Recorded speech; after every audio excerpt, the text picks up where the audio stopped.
My name is Professor Joseph Wunderlich, Professor of Engineering, Architecture, and Computer Science. And this is some notes from a standard for how to specify clean power. You typically want a professional licensed electrical power engineer to do that for you. Even if you're a computer engineer and licensed as a professional engineer, you probably want to, on a large scale system, a large building, large computer room floor, hire a consultant to take the liability and stamp the drawings and specify what the contractors will bid on. So this is details here. Now there's a lecture that follows this that has notes from when I taught this at Purdue University, plus some stories of life experience and also professional engineering uh, fundamentals exam review notes.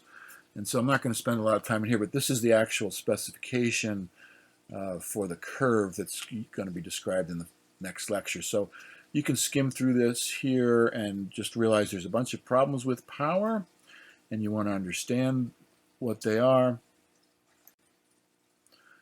And so you have a number of different things you want to consider, as you'll see here in each of these items, and how to mitigate that.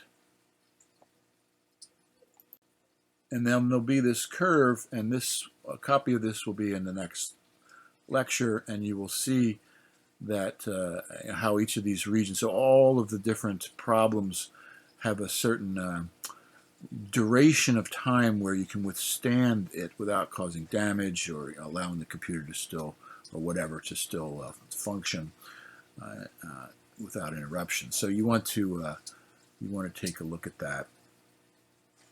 And in the next, don't stare at it too much here. You may want to come back and refer to this later. This is the actual specification that would be not obvious, but would be well known to a professional electrical engineer, and you will learn about it in the next lecture that accompanies this.